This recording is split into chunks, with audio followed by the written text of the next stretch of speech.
हे ताट आहे तुमचं. हा तर ही कणीस गोल आहे का? ह्याला दाबून बघा तुम्ही, ही किती घट्ट आहे. घट्ट आहे घट्ट. हा आणि ह्याच्यात जर दुसरं बघितलं तर तुम्ही एकदम पोकळा एवढं उंच असते. हा म्हणजे उंचीला जास्त आणि पोकळ असतं ते. पोकळ असते आणि हे उंचीला कमी पण भरीव गच आहे. भरीव बरं गच. हा तर ही कुठली म्हणला ज्वारी? गुडदी. गुडदी होऊ शकता. तिथपर्यंत आता समजा कोल्हापूरला पोच द्यायचा कितीपर्यंत द्यायचा आता एक अंदाजे किंमत सांगा. समजा तरी पण एक आता इथं जर 3000 म्हणलं तर तिकडे त्यांच्यापाशी जायला एक 3.5 3700-3800 पर्यंत जातो. बरं आता 3800 कडबा घेऊन जनावर सांभाळायला परवडणार का मग आता शेतकऱ्याला? काय करणार? आता मग शेतकरी मारायचा का व्यापारी मारायचा एवढं सांगा. नाही नाही हा. म्हणजे काय काय देणार बाबा? ज्वारी देऊ शकता तुम्ही? ज्वारी देऊ शकतोय आपण, कडबा देऊ शकतोय, हरभऱ्याचा भुस्सा देऊ शकतोय, तुरीचा भुस्सा देऊ शकतोय. आता सध्या तुरीचा भुस्सा संपलाय, पण सीझन बाय सीझन आपण त्यांना सगळ्या प्रकारचं खाद्य देऊ शकतो. देऊ शकताय. हा. बरं आता महत्वाचं आता एक सांगायचं राहिलं की तुरीचा भुस्सा आता संपलाय आणि हरभऱ्या भुस्सा काय भावाने देताय? हरभऱ्याचा भुस्सा कसा आहे, आता इथले एक 10-20-30 किलोमीटरच्या आसपास असेल तर 8-8.5-9 रुपये किलोच्या आसपास बसते. म्हणजे पोच देताय का? पोच खास करून शर्यतीच्या बैलासाठी. खास करून शर्यतीच्या बैलासाठी, कारण आपला असतं बिगर पाण्याचा. त्यामुळे ह्यात थोडं कसं असते, पाण्याच्या कडब्यापेक्षा ही थोडा कडबा उत्तम प्रतीचा खाद्य असं मानलं जातं. म्हणजे मंगळवेढ्याचा कडबा म्हणजे एक प्रसिद्ध आहे कडब्यासाठी. बरोबर आहे. त्यासाठी चांगला चारा आहे, म्हणजे खास करून शर्यतीच्या बैलासाठी. म्हणजे नमस्कार पशुपालक शेतकरी मित्रांनो, तर आज आपण आलोय मंगळवेढा तालुक्यातील बोराळ या ठिकाणी. या परिसरात येऊन आपण आता चालू कडब्याचे दर काय आहेत आणि तूर भुसा असेल, त्या ठिकाणी हरभऱ्याचा भुसा असेल, असे संपूर्ण चाऱ्या संदर्भात आपण माहिती घेणार आहोत. तर शेतकरी मित्रांनो, चॅनलवर कोण नवीन असेल तर चॅनलला सबस्क्राईब करून घ्या, म्हणजेच आपल्याला घर बसल्या चारा असेल, सांगोल्याचा बाजार असेल, असे संपूर्ण व्हिडिओ आपल्यापर्यंत येऊन पोहोचतील. तर आपण जास्तीचा वेळ न घालवता व्हिडिओला सुरुवात करूया. नमस्कार दादा. नमस्कार. आपला परिचय? माझं नाव परमेश्वर चौगुले, मी राहणार मुंडेवाडी, तालुका मंगळवेढा. हा चौगुले साहेब, आता मी आता इथं आल्यानंतर बघितलंय की बाबा इथं कडबा काढायला चालू आहे. एकरी किती निघतो कडबा? एकरी साधारणतः 400, 450, 500च्या आसपास निघतं. 450 ते 500. बरं ही कडबा विकताय तुम्ही? हा विकतोय. बरं कसं विकताय, काय कसं आहे? जागेवर रेट आहे 28, 29, 30. जागेवर 28 रुपये. दर वेळेस ह्या वेळेस कसं झालं, जर पाऊस जास्त झाला. पाऊस जास्त झाल्यामुळं पावसाच्या ह्यानं पेरणी लवकर झाली नाही, त्यामुळे उत्पादनात घट झाली. दरवेळेस कडबा जास्त निघत होता एकरात, त्यावेळेस कमी निघायला लागला. त्यामुळं कडब्याचं प्रमाण कमी झाले आणि हरभरा जास्त झालाय, त्याच्यामुळं कडब्याचे रेट वाढलेले आहेत. कसा मिळेल तरी शेकडा? ते तरी 25 ते 30 ह्या रेंज मध्ये कडबा मिळेल जागेवर 25 पुढे. 25च्या पुढंच. हे चारा कडबा कशा जनावरला चालतोय? हे सगळ्या जनावर जातं, शेळी असेल, मेंढी असेल, तुमचं गाय, म्हैस, खास करून शर्यतीच्या बैलासाठी. खास करून शर्यतीच्या बैलासाठी, कारण आपला असतं बिगर पाण्याचा. त्यामुळे ह्यात थोडं कसं असते, पाण्याच्या कडब्यापेक्षा ही थोडा कडबा उत्तम प्रतीचा खाद्य असं मानलं जातं. म्हणजे मंगळवेढ्याचा कडबा म्हणजे एक प्रसिद्ध आहे कडब्यासाठी. बरोबर आहे. त्यासाठी चांगला चारा आहे, म्हणजे खास करून शर्यतीच्या बैलासाठी. म्हणजे जसं दामाजी पंतांनी जसं ज्वारीचं कोठार खुलं केले, कडबा ज्वारीसाठी वगैरे फेमस आहे. बरोबर आहे का? बरं आता मला अजून एक सांगा की विषयाला आता फिरून ज्वारी वगैरे विकताय का तुम्ही? ज्वारी पण विकतोय आपण. विकताय. कशी क्विंटल आहे आता सध्या 5000 रुपये क्विंटल. 5000 रुपये चालू आहे आता क्विंटलला. 5000 रुपये क्विंटल. आता तुम्ही जर बाहेर कुठं बाजारात किंवा दुकानात घ्यायला गेला तर तुम्हाला थोडंफार 100-500 रुपये इकडे तिकडे कमी जास्त होऊ शकते, पण त्या बाजारात आणि आपल्या शेतकऱ्याच्या डायरेक्ट घेण्यात फरक असते, कारण बाजारातली ज्वारीमध्ये थोडं भेसळ असते. कसली भेसळ? ते हायब्रिड म्हणणे काय, ते हायब्रिड मिक्स केलं जातं याच्यात. व्यापारी लोक ही ज्वारी कुठली आहे आता? हे आपली गुडदी आहे. ह्याची भाकर एक नंबर, पांढरे शिपट, आणि दिवसभर जरी तुम्ही सकाळी केली तरी संध्याकाळपर्यंत अशी मऊ राहणार अशी भाकर. कशी ओळखायची ज्वारी? काय त्याचं कणसावर ओळखायची. बरं आता समजा आता ही ज्वारी आता समजा बरं का, ही ताट आहे तुमचं, तर ही कणीस गोल आहे का? ह्याला दाबून बघा तुम्ही, ही किती घट्ट आहे. घट्ट आहे.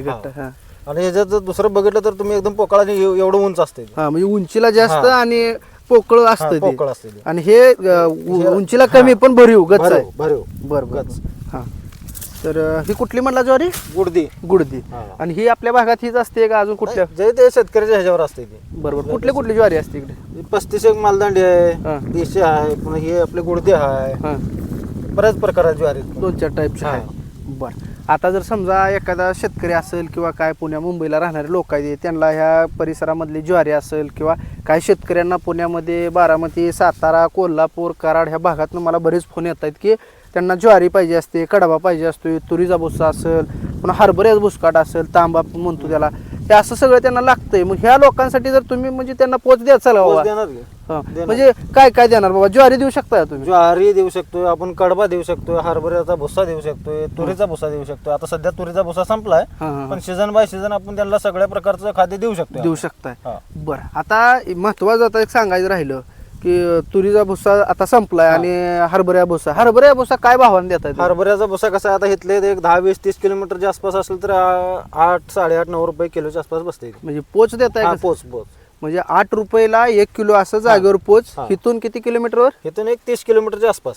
आणि जर समजा लांब असेल तर त्याचा रेट त्यांच्या ह्याच्यानुसार वाढणार, म्हणजे भाड्यानुसार रेट वाढणार. समजा आता सांगोल्या बाजारात तुम्ही आता जाताय ह्याचा बुसकाट घेऊन किंवा कडबा घेऊन, तिथे काय रेटने विकताय? तिथं 10 रुपये किलो. 10 रुपये किलो विकताय, म्हणजे ट्रॅव्हलिंग चार्ज चार्ज हे सगळं आलं. आता ते बुसकाट कुठल्या कुठल्या जनावरला चालते? ते बुसकाट शेळ्या, मेंढ्या, म्हैस, गाय सगळ्याला चालते. ती पण चालते सगळं. बरं, आता बऱ्यापैकी लोक अगोदरच्या काळात म्हणत होती की हरभऱ्या बुसकाट खात नाही, मग त्याला काय करावं लागते खायसाठी? त्याला काय करायचं, सकाळी थोडं 1 तासभर पाण्यात टाकायचं. बरं, पाण्यातनं काढून त्याला साईडला का पोत्यावर ठेवलं की परत तुम्ही संध्याकाळच्या त्या टायमाला तुम्ही देणार. आता सकाळी भिजू घातलं तर ते संध्याकाळी द्यायचं. म्हणजे समजा तुमचं काय बाकीचं जे खाद्य आहे, पेंड असेल, भरडा असेल, भुसा असेल, काय असेल, त्यात जर मिक्स करून जर तुम्ही टाकलं तर ते एक उत्तम प्रतीचा चारा तयार होते त्याच्या. म्हणजे ती सुद्धा बिन पाण्याचं? बिन पाण्याचंच असतं. म्हणजे पाणी विरहित केलेलं जे काय त्याचं धान्य जी चारा आहे ते उत्तमच राहणार. बर, आता अजून एक सांगा की तुम्ही कडब्यात सांगितलं पोच किती लांब पर्यंत देऊ शकताय? कडब्याचं आपण सांगली, सातारा, कोल्हापूर, पुणे ह्या भागात आपण देऊ शकतो. कडबा देऊ शकताय तिथपर्यंत. आता समजा कोल्हापूरला पोच द्यायचा कितीपर्यंत द्यायचा? आता एक अंदाजे किंमत समजा तरी पण एक आता इथं जर 3000 म्हणलं तर तिकडे त्यांच्यापाशी जायला एक 3.5, 3700-3800 पर्यंत जातो. बरं, आता 3800 कडबा घेऊन जनावर सांभाळायला परवडणार का शेतकरी? आता काय करणार? आता मग शेतकरी मारायचा का व्यापारी मारायचा एवढं सांगा. नाही, व्यापाऱ्याचा किंवा शेतकऱ्याचा इथे विषय नाही. तुम्ही शेतकरी करून व्यापार करताय. 3000 रुपये समजा 3000 रुपये शेकडा जर आपण जागेवर घेतला तर कोल्हापूरला नेऊस तर त्याला गाडी आहे, भाडा आहे, समजा वाटाणे कुठं तर रस्त्यात काय खराब झाली, ट्रॅव्हलिंग चार्जेस आहे त्याला. बरोबर आहे. ते सगळं जर त्यात ऍड केलं तर ते तेवढं 3.5च्या आसपास जाणारच आहे. म्हणजे परवडत नाही. म्हणजे 3,500 रुपये शेकडा. 3,500 म्हणजे 35,000 रुपयाला 1000 कडबा. तर शेतकरी मित्रांनो, जर कोणाला कडबा पाहिजे असेल तर ह्या रेटमध्ये तुम्हाला पोच, आता सध्याचा हा रेट आहे, कालांतरानं जसं अजून सुगी वाढेल, जसं 1, 2, 4 दिवस, 8 दिवस, 15 दिवस पुढे जातील तसं ह्या रेटमध्ये कमी जास्त होऊ शकतं. कमी जास्त होईल, वाढेल पण आणि कमी पण होईल, ह्याचं काय सांगू शकत. बरं, यंदा काय झालंय नेमकं? कडबं जास्त आहे का कमी आहे? काय कडबा कमी आहे. कशामुळे? पाऊस झाला भरपूर. पाऊस भरपूर झाल्यामुळे पेरणी झाली लेट, आणि पेरणी लेट झाल्या असता कारण लोकांनी जास्त हरभऱ्याकडे कल दिला. हरभरा म्हणजे कसं आहे, आता ही ज्वारी पेरायचं म्हणजे ज्वारीला काढणीचा खर्च आता आपल्या पाठीमागे तुम्ही बघू शकताय, एवढ्या बायका आहेत त्या, हे एवढं काढणीचा ह्याचा खर्च शेतकऱ्याला परवडत नाही. तसं काढणीचा ह्याचा खर्च वजा जर ह्यात ऍड केला तर ही 35 रुपयाला सुद्धा परवडत नाही आपल्याला. परवडत नाही. बरं, ज्वारी किती भावापर्यंत? आता तुमची ज्वारी किती एकर आहे तुम्हाला? आपलं आहे 4 एकर. 4 एकर. 4 एकरात साधारण 400 म्हणलं तर 1600 कडबा निघाला. 1600 कडब्याला ज्वारी किती होत असते? ज्वारी होईल ह्याला एक 10 पोती. 10 पोती.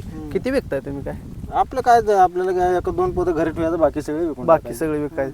आता ज्वारीला समजा 5000 रुपये क्विंटल आहे, ते तुम्हाला परवडतंय? तेवढ्या परवडत नाही, पण काय करायचं, आता जे आहे त्या रेटने द्यावं लागणार आहे. बरं, समजा एखाद्या शेतकऱ्याने तुम्हाला फोन केला तर तुमचा मी कॉन्टॅक्ट नंबर बी देणार आहे.